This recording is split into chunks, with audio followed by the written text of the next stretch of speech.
Une fois de plus, bonjour, c'est Business Africa, je suis Ignatius Anor. Cette année, le World Travel Market Africa souhaite voir davantage de femmes assumer des rôles dans le secteur du voyage et du tourisme en Afrique. L'industrie qui a généré plus de 400 millions de dollars de chiffre d'affaires en 2018 espère pouvoir exploiter les marchés en plein essor à partir du continent. Nyasha Mutizwa était sur place au Cap en Afrique du Sud pour le World Travel Market. Voici son compte rendu. Le World Travel Market Africa organisé au Cap est devenu l'événement incontournable pour la mise en réseau de l'industrie du voyage et du tourisme. Il permet aux membres du commerce des voyages de conclure des accords touristiques qui ont généré un chiffre d'affaires impressionnant de 402 millions de dollars en 2018. Il y a entre 29 et 78 millions de personnes de la classe supérieure en Afrique et entre 34 et 65 millions de personnes de la classe moyenne supérieure en Afrique à notre porte, dont 35 millions se trouvent dans 10 villes clés. Qu'est-ce que ça veut dire? Il est facile de cibler les gens dans ces villes clés, que ce soit le marché ou le transport aérien. Si nous réussissons notre produit, nous pouvons développer notre marché hors Afrique.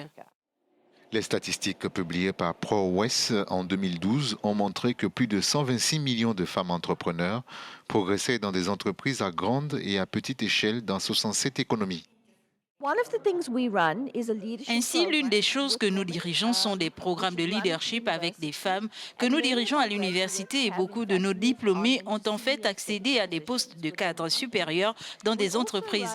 Nous gérons également un programme de développement de petites entreprises. Nous nous concentrons là sur la fourniture de compétences en leadership d'entreprise, des compétences pratiques sur la façon de gérer une entreprise.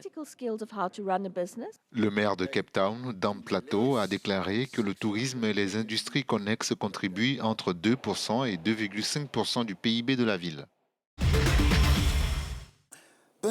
Le Bénin espère miser sur l'augmentation de la production de noix de cajou pour plus de rentabilité. Comme les autres producteurs de noix de cajou, le pays d'Afrique de l'Ouest exporte ce produit vers l'Inde qui en domine le marché mondial. En tant que l'un des principaux producteurs d'Afrique, ce pays a commencé à ajouter de la valeur à la marchandise en misant sur la transformation locale. Désormais, une tonne de noix de cajou rapportera quelques 9 000 $ contre 5 300 $ la tonne pour le produit brut.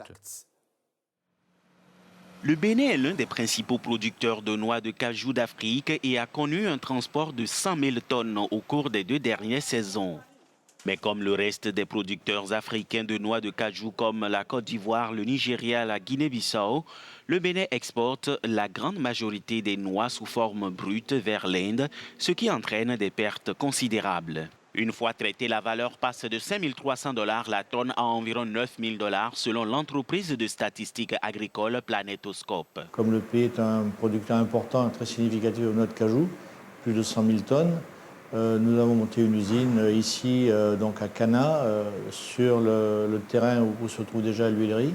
Une douzaine d'entreprises locales du nord et du centre du Bénin utilisent déjà des pommes de cajou, un pédoncule charnu rouge jaunâtre juste au-dessus des noix, les transformant en jus de fruits. Selon le Conseil indien pour la promotion des exportations de noix de cajou, le produit a désormais une valeur commerciale. L'huile obtenue par broyage de la coque peut être utilisée dans des produits industriels.